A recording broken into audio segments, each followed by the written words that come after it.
जय गुरुदेव। मन की खुराफात आपने सही समझा और आपने सही पढ़ा, लेकिन हम आप लोग अभी ये नहीं जानते कि जब से इस पृथ्वी में आए हैं तब से अभी आज तक हमारा भवसागर से अभी तक पार नहीं गए। ये सृष्टि में आए हुए हमको कई युग हो गए, कई बहुत समय बीत जाने के बाद, खाली 84 लाख योनियों को भोगने के बाद हमको ये मनुष्य शरीर मिला। और इस मनुष्य शरीर में हम लोग बैठते हुए अभी आज तक ये नहीं समझ पाए कि हमको ये मनुष्य शरीर क्यों मिला। लेकिन प्रेमी भाई बहनों, एक न एक दिन हमको इस संसार छोड़ के जाना है। अब एक न एक दिन इस संसार छोड़ के जाना है तो इसका मतलब ये नहीं है कि संसार में हम पापाचार, भ्रष्टाचार, मांसाहार में लगे रहें, क्योंकि समय रहते हुए हमको परमात्मा की भक्ति भी करना है, क्योंकि ये शरीर जाने के बाद हमको दोबारा ये शरीर नहीं मिलेगा। तो जब ये बार बार शरीर नहीं मिलता, 84 लाख भोगनों के बाद 84 लाख योनियाँ होती हैं, अलग अलग योनियों में भोगने के बाद हमको ये शरीर मिलता। हालांकि ये शरीर अब तक मिल गया है तो हमें परमात्मा की भक्ति करना चाहिए। और वैसे परमात्मा की भक्ति करने के लिए कौन सी टेक्निक या कौन सा इंतजाम करना होता है जिससे कि हमारा मन परमात्मा की ओर लगे। देखो प्रेमी भाई बहनों, भक्ति कोई खाला जी का घर नहीं है, हलवा पूड़ी नहीं है कि जिसे आप तुम खा लोगे। देखो कहा, संत महात्माओं के जो गुरु बताते हैं रास्ता, उसके हिसाब से चलना वो भक्ति अलग होती है। और संसार में मन चाहा भक्ति करने के लिए आप कुछ भी अपना सकते हैं। जैसे कि संसार में नाना प्रकार के यानी देवी देवताओं की पूजा करने वाले लोग की अलग डिमांड होती है, किस तरीके उन लोग भक्ति करते हैं। प्रेमी भाई बहनों, संत महात्मा जो रास्ता बताते हैं वो सच्चा रास्ता बताते हैं। हालांकि वो मना नहीं करते, दुनिया के कर्म कांडों से थोड़ा सा आपको हट के ज्ञान देते हैं। क्यों? क्योंकि जब मुक्ति का विषय होता है वो कर्म कांड से हट के है। प्रेमी भाई बहनों, इस प्रकार से मनुष्य नाना प्रकार के सारे कर्म करते हुए परमात्मा की भक्ति करते हैं। जैसे कि हम लोग हमारे सबसे हम धरती पर आए, जब से हमारे अंदर ज्ञान आया और परमात्मा से मिलने की या परमात्मा की भक्ति करने की इच्छा हमारे अंदर जगी, तो हम क्या करते हैं कि किसी न किसी तीर्थ यात्रा जाते हैं या कोई वहाँ पे भगवान जी की मूर्त लगी होती तो हम लोग शीश झुकाते हैं और आकर के अच्छा कर्म करते हैं और फिर जाकर के उसका जो है आस्था के अनुसार हमको उसका फल मिलता भी है।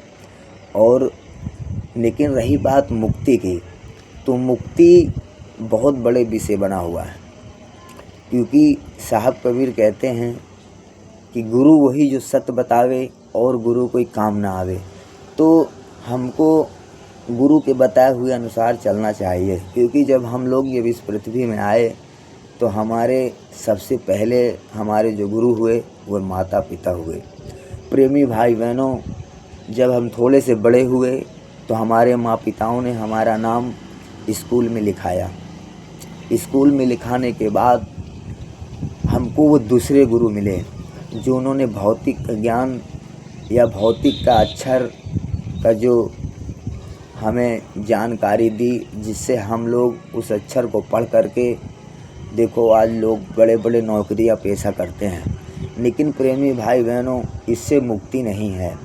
कहने का भाव यह है कि हमारे जन्म देने वाले देवता और दूसरे जो गुरु जो मास्टर जो पढ़ाते हैं, प्रेमी भाई बहनों, इससे हमारी जीवात्मा का कोई काम नहीं होने वाला है। जीवात्मा रह कि ये मनुष्य शरीर के अंदर ये बंद है, इसलिए ये जड़ विद्या को देने वाले ये गुरु जी हैं। बाकी हमारी जीवात्मा को जन्म जन्मांतरों से आज़ाद कर देने वाली ये गुरु महात्मा तब मिलते हैं जब हम लोगों के अंदर श्रद्धा आ जाती है, जब हम लोग सही कर्म को अपना करके संसार में जीते हैं, तब वो संत महात्मा हमको मिल जाते हैं। तो प्रेमी भाई बहनों, बिन हरि कृपा मिले नहीं संता। जब तक हम हरि और परमात्मा की भक्ति नहीं करेंगे, श्रद्धा नहीं बनाएंगे, तब तक संत महात्मा नहीं मिलेंगे। जब संत महात्मा मिल जाते हैं तो आपको बड़े आसानी से संत महात्माओं की नसीब होती है चरण। तो प्रेमी भाई बहनों, संत महात्माओं से हमें, गुरुजनों से हमको ज्ञान प्राप्त करना चाहिए। बगैर गुरु के उपदेश से, बगैर गुरु के ज्ञान से आपको बोध नहीं होगा। क्योंकि प्रेमी भाई बहनों, इस संसार में अगर आपको कोई बोध दिला सकता है या संतुष्ट कर सकता है तो वो गुरु है, अन्यथा कोई नहीं हो सकता। प्रेमी भाई बहनों, पहले के लोग संत महात्माओं के पास जाया करते थे सलाह लेने के लिए। प्रेमी भाई बहनों, अब का समय यह है कि संत महात्माओं के आश्रमों में लोगों का जाना आना बंद हो गया। तो लोगों का ऐसा लगा कि भाई साहब वो लोग मोह माया में फंस गए। फिर उसके बाद उनको लगता है कि क्या बताएं, हमारे राज में या हमारे काम धाम में बड़ी बाधा आने लगी, क्योंकि उन्होंने संत महात्माओं का सहारा दिया छोड़। जब संत महात्माओं का सहारा छोड़ दिया तो उनके ऊपर विपत्तियाँ आ गईं। क्योंकि जो हमें सही सलाह देने वाले, हमें सही मार्ग में चलाने वाले, हमने उनके पास आना जाना बंद कर दिया। इसका कारण हुआ कि हमको नतीजा ये मिला कि हम लोग बुराइयों की तरफ जाने लगे। इसलिए हमको जो है परमात्मा की भक्ति करने से पहले हमको किसी न किसी गुरु की शरण लेनी चाहिए। मगर गुरु वही हो जो सत्य बतावे, और गुरु कोई काम ना आवे। गुरु वही होगा जो सत्य बताएगा।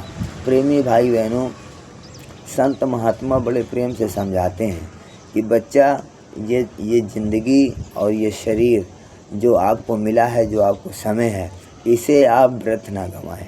एक एक साहब कबीर ने तो कहा, श्वास श्वास पे आपको भजन करना है, श्वास श्वास पे आपको सुमरन करना है। हालांकि इंसान नहीं कर सकता, क्योंकि इतनी संसार में मोह माया के कारण तो हमारे अंदर कैसे ये मन दूषितपन करता है, जिससे कि हमारी भक्ति करने में मन नहीं लगता। प्रेमी भाई बहनों, ये मन है, जैसे कि हमारा मन मिठाई खाने का है। हालांकि मिठाई पहले भी खा सकते थे, यहाँ पे हम बैठे हैं तो हमारा मन ये कह रहा है कि हमें मिठाई खाना है, रसगुल्ला खाना है, छेना खाना है। तो कारण मतलब ये होता है, कारण ये समस्या होती है कि हमारा ये मन जो होता है ना, बड़ा बैरी है। और मन किस तरीके आपको घसीट कर उस जगह पे ला खड़ा करता है, जिससे कि आप दुष्कर्म करने लगते हैं। प्रेमी भाई बहनों, आप किसी गली से जा रहे हैं, किसी रोड से जा रहे हैं, वहाँ पे अगर आपकी दृष्टि किसी दूसरी चीज़ में पड़ जाती है, जिससे कि आपका मन बड़ा वो हो जाता है, तो आपको मन उस तरफ घसीटता है जहाँ तक आपके नैन, आपके जहाँ तक नज़र भिड़ गई है, जिस चीज़ में जा कर के आली है ये सामान प्यारा है, शायद ये हमें मिल जाए। तो कहने का भाव यह है कि ये मन आपको उधर बहकाता है। और मन बहकाता कैसे है? क्योंकि ये जो है बगैर माया के मन अधीन है, क्योंकि ये मन का सहारा लेता है। ये मन जो है माया का सहारा लेता है। तो माया जो है आपके, जैसे हम लोग बोल रहे हैं, यह अविद्या का काम है, यहाँ से आवाज़ निकलना, यहाँ कंठ में माता दुर्गा का वास है। तो प्रेमी भाई बहनों, ये मन जो करता है काल का एजेंट है, काल का एजेंट ये मन है। तो इससे विनती करता है कि हे माते, जो मैं चाहता हूँ इस व्यक्ति के मुँह से उस आवाज़ को निकाल। तब हम जा कर के किसी भी दुकान में खड़े हो जाते हैं। कुछ लोग तो ठेका में भी खड़े हो जाते हैं, कहते हैं भैया 1 क्वार्टर दे दो, 1 क्वार्टर दे दो। तो ये कौन बोला? ये आत्मा नहीं बोली, ये शरीर नहीं बोला, ये वो माया के द्वारा ये मन बुलवाया। और जब बुलवा लिया है तो मन का तो कहना ही था कि हमें दारू पीना है, मांस खाना है, अंडा खाना है, या संसार में कुछ बुरे कर्म करना है। तो वो कहलवा दिया मन, और फिर उसके बाद वो मिल गया, क्वार्टर मिल गया, मिठाई मिल गई आपको, फिर आप उसको खाए। ऐसा नहीं कि हम यहाँ पे सोच रहे हैं कि नहीं हमें रसगुल्ला छेना खाना है तो हम खा लिए, ऐसा नहीं खा लिए भाई। वहाँ जाना पड़ेगा, बोलना पड़ेगा, फिर कभी खाएंगे उसको। तो इस तरीके हमारे साथ ये मन धोखा करता है। लेकिन आप अगर श्रद्धा परमात्मा के प्रति बना लोगे तो ये धीरे धीरे मन रुकने लगेगा, धीरे धीरे ही रुकता है। प्रेमी भाई बहनों, एक साधे तो सब साधे, सब साधे सब जाए। अगर हमें भक्ति करना है तो संसार की दुनिया को, कर्म कांड को कुछ तो छोड़ना पड़ेगा। कर्म कांड दुनिया का ये है कि जैसे कि संसार में सबके साथ रहना, सबके साथ चलना, सबके साथ उठना और बैठना, ये तो आपको छोड़ना पड़ेगा। ये कर्म कांड है।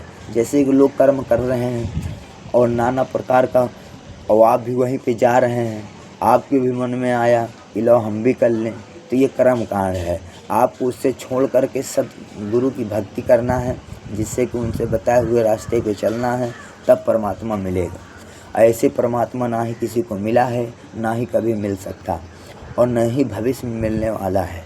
इसलिए आप पूर्ण गुरु परम संत की खोज करें, जिससे आप नामदान लेकर के अपनी जीवात्मा का कल्याण करें।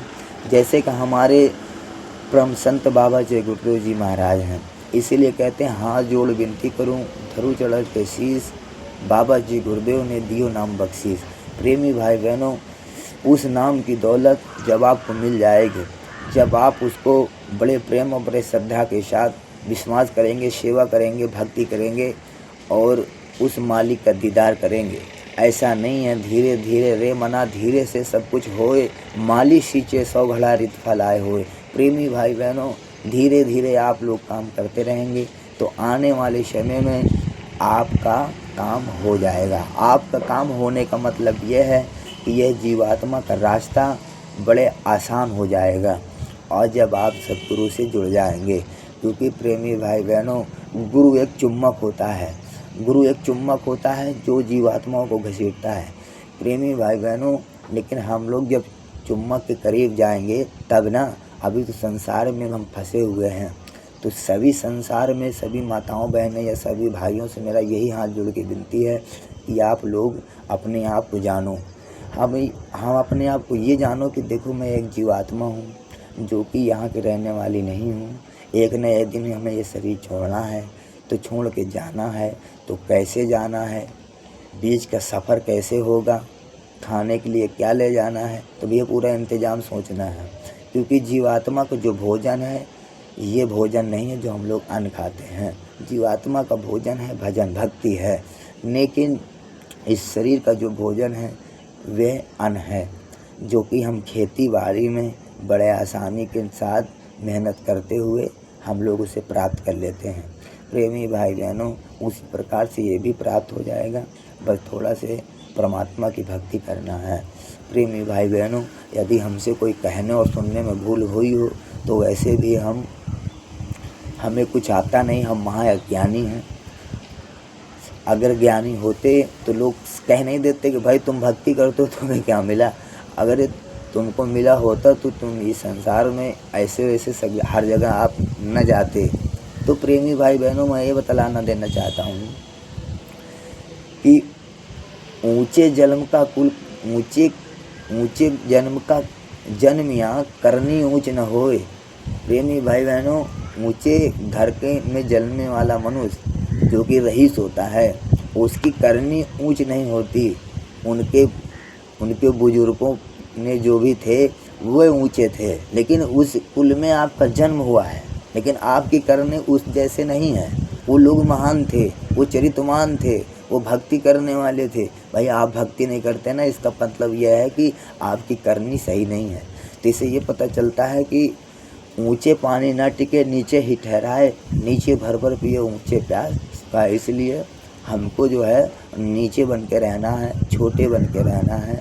हालांकि इंसान के थोड़ा न थोड़ा तो असर हो ही जाता है, माया का खेल है, ये संसार फंसा हुआ है, इसके अंदर से कुछ न कुछ हो जाता है। लेकिन मैं ये कहता हूँ कि आप परमात्मा की ओर बढ़ें, अपना थोड़ा सा रास्ता बदल दें। जिस रास्ते में चल रहे हैं शायद वो रास्ता बड़ा खंडक होगा, इसलिए आप उसको बदल दें और बगैर पक्षपात के आप भक्ति करें। क्योंकि संसार में लोग तरह तरह के गुरु हैं, तरह तरह के चेला हैं, लोग उलझ जाते हैं, ये नहीं सही वो नहीं सही है। तो मैं हाथ जोड़ के विनती करता हूँ सब लोगों को, जय गुरुदेव।